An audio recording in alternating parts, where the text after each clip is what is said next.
नमस्कार विद्यार्थियों। तो आज हम इसके नेक्स्ट सवाल करते हैं। 10 तक हमने कंप्लीट कर लिए थे। आज हम इसके अगले सवाल करेंगे। तो इसका आप स्क्रीनशॉट ले लीजिए या अपनी नोटबुक में इसको लिख लीजिए। तो आओ बच्चों शुरू करते हैं। तो इसका जो 11 नंबर सवाल है, क्या लिखा है? बाईचुंग के पिताजी उसके दादाजी से 26 वर्ष छोटे हैं और उससे अर्थात बोईचुंग जो उसका पुत्र है उससे 29 वर्ष बड़े हैं। यदि उन तीनों की आयु का योग 135 वर्ष हो तो उनकी आयु अलग अलग ज्ञात कीजिए। तो आओ बच्चों शुरू करते हैं कि बाईचुंग के पिताजी की आयु, इसका क्वेश्चन नंबर 11, बाईचुंग के पिताजी की आयु, यहाँ लिखो माना। 11 नंबर सवाल है माना। बाईचुंग के पिताजी की आयु हमने क्या मान ली? x।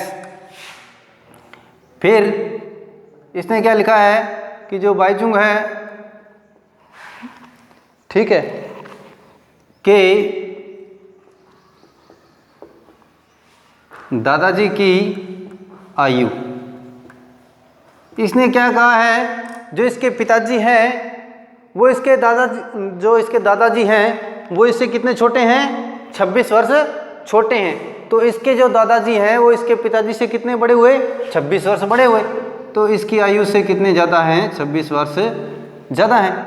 ये 26, ये x वर्ष है और ये 26 वर्ष।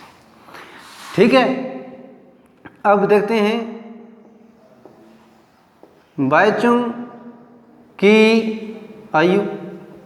अब इसकी स्वयं की आयु प्रश्न में क्या लिखा है कि जो इसके पिताजी हैं वो बाईचुंग से कितने बड़े हैं? 29 वर्ष बड़े हैं। इसके पिताजी बाईचुंग से 29 वर्ष बड़े हैं। तो बाईचुंग जो है वो इससे कितने छोटे हुए? 29 वर्ष छोटे हुए। यानी कि x में से कितना घटाया जाए?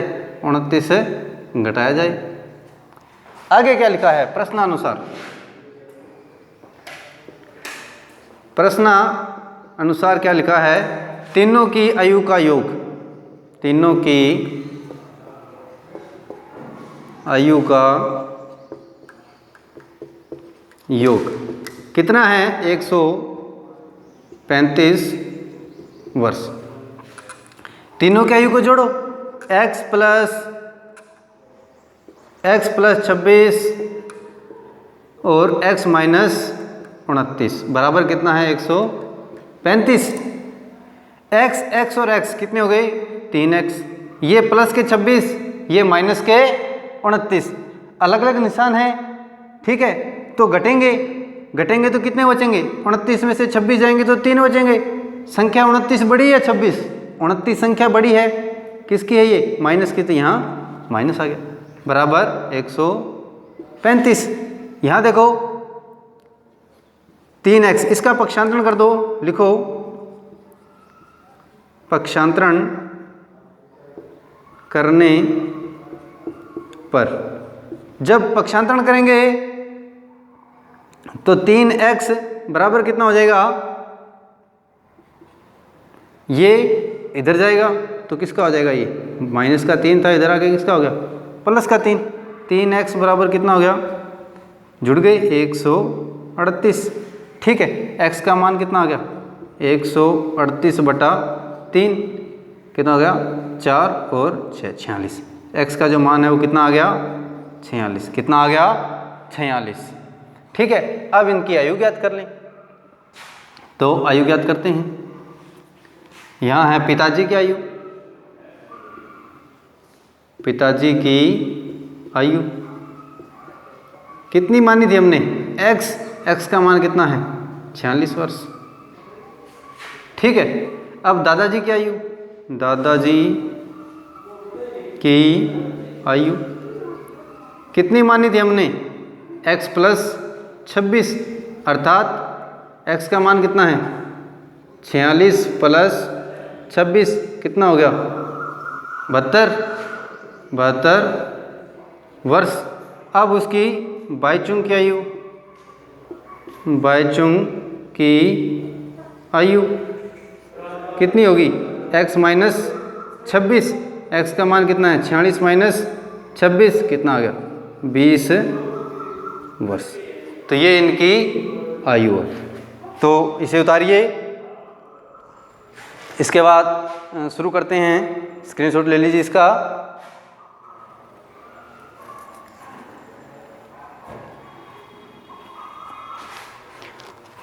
आओ बच्चों इससे अगला सवाल शुरू करें।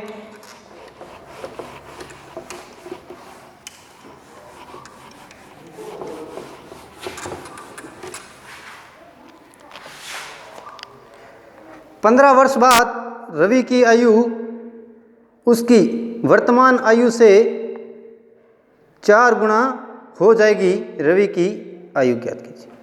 उसकी वर्तमान आयु की कितनी हो जाएगी 4 गुना हो जाएगी। ठीक है। तो माना 12 नंबर सवाल है। माना रवि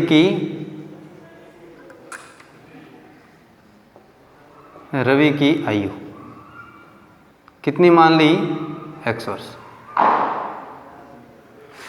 प्रश्नानुसार क्या है कि 15 वर्ष बाद आयु, यहां लिखें 15 वर्ष बाद आयु। 15 वर्ष बाद आयु कितनी हो जाएगी x प्लस 15। लेकिन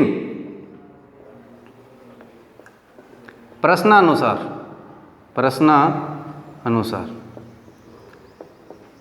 क्या लिखा है कि जो 15 वर्ष बाद आयु है वो बराबर क्या हो जाएगी।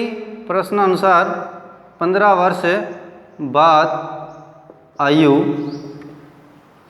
बराबर हो जाएगी कि जो वर्तमान आयु है उसकी 4 गुना, यानी कि 4 इंटू वर्तमान आयु। ये इसने लिखा। तो 15 वर्ष बाद आयु कितनी है x प्लस 15 बराबर, ठीक है, 4 इंटू वर्तमान आयु कितनी है x। इसका क्या कर दो पक्षांतरण कर दो। पक्षांतरण करने पर पक्षांतरण करेंगे तो क्या हो जाएगा 15 बचेगा। दूसरी तरफ ये कितना है 4x, ये जब इधर जाएगा तो माइनस का x। 15 बराबर 4 में से 1 जाएगा तो कितना हो जाएगा 3x। हमें x की वैल्यू ज्ञात करनी है। 15/3 कितना हो गया 5 बराबर x। तो जो वर्तमान आयु है वो कितनी आ गई है 5 वर्ष। तो यहाँ लिख लीजिए रवि की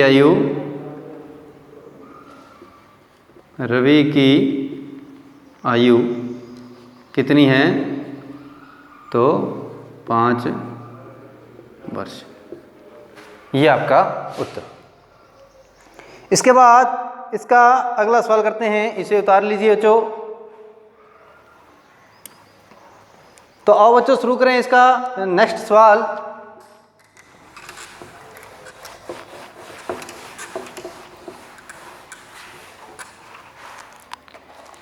एक परिमेय संख्या को 5/2 से गुणा कर 2/3 जोड़ने पर -7/12 प्राप्त होता है तो वह संख्या क्या।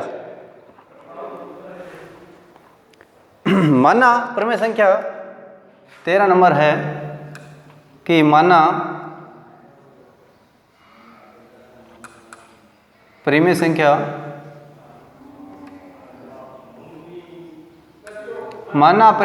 कितनी मान ली हमने कि परिमेय संख्या है तो P/Q। ये हमने क्या मान ली परिमेय संख्या मान ली। ठीक है। प्रश्नानुसार क्या कह रहा है कि इस संख्या को 5/2 से गुणा करके, ठीक है, इसको 5/2 से गुणा करके और 2/3 जोड़ने पर, तो हम क्या लिखे हैं प्रश्नानुसार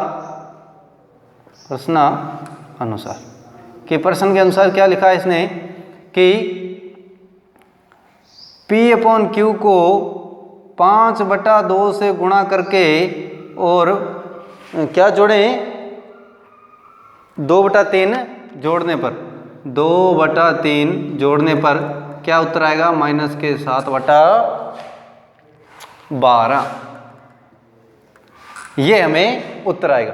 ठीक है, P/Q को 5/2 से गुणा करने पर, हाँ 5/2 से गुणा करने पर, और जो इसका जो गुणा आएगा इसमें से 2/3 जोड़ने पर हमें जो उत्तर मिलेगा वो ये मिलेगा। तो हम क्या करते हैं, इसका पक्षांतरण करते हैं। पक्षांतरण करने पर, पक्षांतरण करेंगे तो 5 का P से गुणा होगा तो कितना हो जाएगा, 5P, और 2 का Q से गुणा होगा तो कितना हो जाएगा, 2Q, बराबर ये है -7/12। जब ये संख्या इधर जाएगी तो माइनस की हो जाएगी, 2/3। इसका आप क्या लीजिए, एलसीएम, कितना आ गया, 12। इस 12 का 12 में भाग दिया, एक का -7 से गुणा किया तो -7, माइनस 3 का भाग दिया 12 में, कितनी बार गया, 4 बार। 3 का भाग दिया 12 में, कितनी बार गया, 4 बार। 4 का 2 से गुणा किया तो 8, कितना आ गया, माइनस, ये भी माइनस, दोनों समान निशान की संख्याएं हैं, जुड़ेंगी तो कितनी हो जाएगी, 15। निशान वही आएगा जो दिया हुआ है, अपॉन में 12। ये कितना है, 5P/2Q, ये है 5P/2Q। हमें P/Q का मान निकालना है। ठीक है, तो P/Q माइनस के 15/12 गुणा, जब ये संख्या दूसरी तरफ जाएगी तो संख्या पलट जाएगी। ये संख्या जो है कितनी, 5/2, जब ये संख्या दूसरी तरफ जाएगी तो संख्या पलट जाएगी, 2 ऊपर चला जाएगा और 5 नीचे आ जाएगा। ठीक है, काट दो, 2 एकम 2, 6 दूनी 12, 5 एकम 5, 5 तिया 15। तो इसका जो आंसर आया P/Q का मान, P/Q का मान कितना आया, माइनस, ये माइनस 3 × 1, तो 3 का 1 से गुणा करेंगे तो 3, 6 × 1, 6 का भी 1 से गुणा करेंगे तो 6। ठीक है, फिर ये 3 के पार्ट से कट रहा, देखो 3 एकम 3, 3 दूनी 6, तो P/Q का जो मान है वो कितना आ गया, -1/2। तो ये हमारा क्या है, आंसर है। तो आज के लिए इतना ही करेंगे बच्चों, इसके आगे के सवाल हम नेक्स्ट वीडियो में करेंगे। तो आज के लिए इतना ही, धन्यवाद, शुभ दिन।